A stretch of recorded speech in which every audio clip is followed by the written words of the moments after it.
Nous sommes le cabinet Maastricht Consulting. Nous intervenons principalement dans le domaine du numérique, sur les strates de la stratégie, du management et de l'ingénierie. Ce qui nous différencie, c'est notre capacité justement à intervenir sur des sujets très techniques tout en garantissant un alignement stratégique.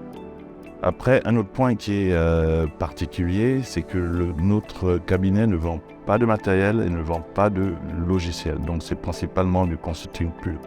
Et étant donné que nous sommes un cabinet international et que nous sommes en France, nous adressons certains marchés à l'étranger. Récemment, donc, nous avons intervenu au Sénégal et au Congo-Brazzaville pendant 2-3 ans. Et donc, on s'est dit justement pour adresser le marché gabonais qui est assez atypique, il fallait prendre la mesure de ce qui se fait ici. C'est dans ce concept-là que nous avons défini une stratégie de pénétration de marché. Après, il y a quelque chose de très intéressant, c'est que nous sommes arrivés sur ce marché, bien qu'on avait quand même certains marqueurs, il était important d'être très humble et de prendre la voix de tout un chacun, que ce soit dans le privé ou dans le public, pour bien comprendre ce qui se passe ici. Bien entendu, on avait déjà de la documentation, il y avait de la documentation stratégique, il y avait un cap qui avait été présenté, notamment dans le plan stratégique du Gabon émergent il y a quelques années, et qui a évolué vers un autre plan, qui est le plan d'accélération et de transformation. Donc nous nous focalisons principalement en input sur tout le volet numérique. Aujourd'hui, si on reste d'un point de vue chronologique, aujourd'hui ça fait 5 ans. Parce que notre première édition était en fin 2018, d'ailleurs qui a eu lieu aussi à l'hôtel Radisson, se focalisait principalement sur une analyse sectorielle. Cette analyse, donc, elle prenait en compte des domaines comme la santé, l'éducation, la sécurité intérieure, l'administration publique. Je ne les citerai pas tous, mais il y en avait 10. Et donc, on a convié des acteurs, des spécialistes du numérique, du privé et du public. Et on les a écoutés. Ils nous ont donné un peu la mesure que nous avons croisée justement avec les plans stratégiques étatiques. Et c'est ce qui nous a permis déjà d'avoir les premiers marqueurs sur ce qui se faisait ici. Après, dans le cadre de notre société, nous avions déjà intervenu dans le cadre d'une étude pour le Centre de développement des entreprises. C'était un projet avec la Banque mondiale. Et c'est comme ça en fait que l'on a eu notre premier marché ici et ça nous a permis d'avoir déjà un petit aperçu de ce qui se fait. Donc ça c'était principalement l'édition 2018. Il y a eu beaucoup d'échanges et de là nous sommes ressortis avec des informations assez pertinentes sur des décalages qu'il y avait, sur des problématiques qu'il y avait, sur des besoins qu'il y avait. Ensuite, il y a eu la deuxième édition qui s'est faite en 2019. Alors celle-là, on s'est dit, on va mettre à disposition ce qui se fait à l'étranger. Donc on a intitulé cette édition « Retour d'expérience » et c'était principalement sur les données, sur la cybersécurité, sur les data centers, sur la gouvernance. Et là, c'est pareil, on avait des experts du public comme du privé. On a eu à convier aussi d'autres acteurs qui étaient dans le consulting. Là, pour la dernière édition, qui a eu lieu le 13 avril 2023, on s'est focalisé pleinement sur la digitalisation de l'administration publique.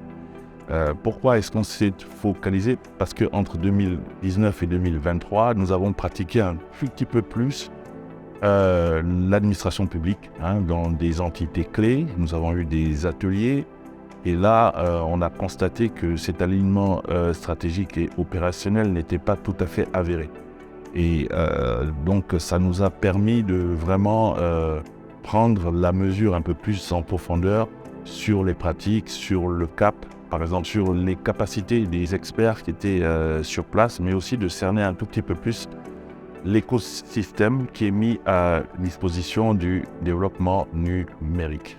Vous avez dû le constater, nous n'avons pas fait de présentation particulière. C'est vrai que nous étions accompagnés par des partenaires, mais ces partenaires, ce sont des revendeurs, ce sont des équipementiers. On s'est dit, on va déjà mettre à disposition et présenter ce qu'on appelle les technologies de rupture, donc ce qui se fait de manière beaucoup plus intuitive.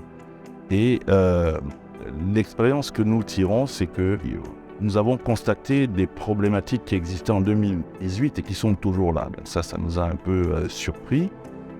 Après, vu que nous avions été toujours parrainés par le ministère de l'économie numérique, qui était représenté par son directeur général de la promotion de l'économie numérique, nous avons été rassurés sur une stratégie qui est en cours, sur des développements stratégiques qui sont en cours, qui ne sont pas, c'est vrai, qui n'ont pas encore été présentés, mais les marqueurs forts que nous retenons, c'est qu'il y a des difficultés dans la communication, il y a des difficultés dans la valorisation, il y a des difficultés dans la cybersécurité, il y a des difficultés liées au cadre pour intervenir dans le domaine du numérique.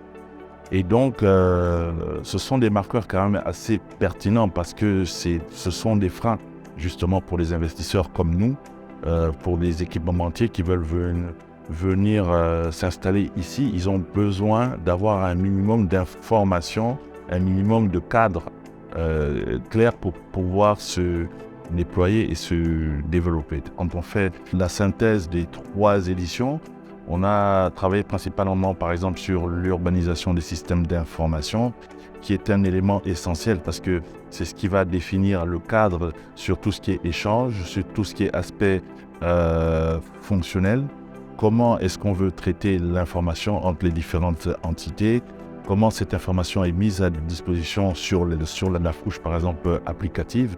Pourquoi? Parce qu'on considère que sans une urbanisation suffisamment claire, les développeurs applicatifs ne comprendront pas et ne comprennent pas ce qu'on a envie de faire. On a aussi parlé sur la couche, par exemple, applicative. On est allé sur quelles sont les pratiques qui sont utilisées, quels sont les langages de développement qui sont utilisés. Est-ce qu'on est encore, par exemple, sur des applications traditionnelles qu'on appelle des applications monolithes, donc qui sont en 3 tiers, ou des applications, par exemple, en microservices. En termes de développement, est-ce qu'on est sur des DevOps? Comment sont analysés les codes de développement? Est-ce qu'il y a des procédures? Est-ce qu'il y a des processus? Où sont développées justement ces applications? Est-ce qu'elles sont développées dans un cloud? Donc là, je rentre pleinement dans la partie sur la couche technique. Est-ce qu'elles sont dans un cloud? Est-ce que c'est un cloud privé? Est-ce que c'est un cloud qui est externalisé, etc. Et puis, nous sommes allés vraiment sur la partie infrastructure, qui est le plus gros que le pays a fait, principalement sur la fibre optique, sur les réseaux métropolitains et régionaux qui ont été mis en place. Et ce qui revenait toujours, c'était justement ce problème de valorisation. C'est-à-dire que l'infrastructure est en place, mais tout le monde ne s'en sert pas. Pour rester toujours sur la partie technique, par exemple dans la 3e édition, on a axé les échanges, par exemple sur l'entreposage de données. Comment est-ce qu'on veut faire du chiffrement, le chiffrement de la donnée en transit ou repos, etc. Et ce qui m'emmène aussi vers la cybersécurité, tous les aspects de gouvernance étatiques liés à la cybersécurité et qui n'existent pas. Donc on a évoqué la possibilité justement de mettre en place une agence nationale de sécurité des systèmes d'information, parce que dans la plupart des pays qui sont actifs dans leur développement de l'économie numérique, ce type d'agence existe. Et ces agences justement mettent à disposition au privé et au public des pratiques de gouvernance liées à la cybersécurité.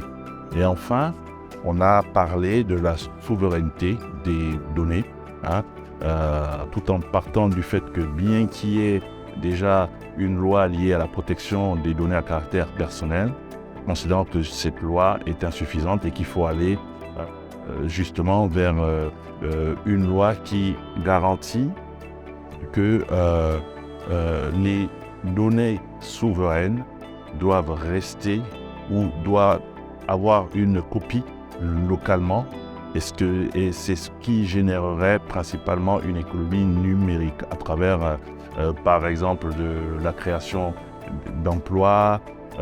Ça va développer des data centers locaux parce qu'ils seront obligés d'avoir leurs données localement. Et je pense que sur la partie technique, j'ai fait le tour. Après, il y a d'autres sujets qui ont été abordés, par exemple sur tout ce qui est orchestration, sur tout ce qui est sur le stockage. On a abordé.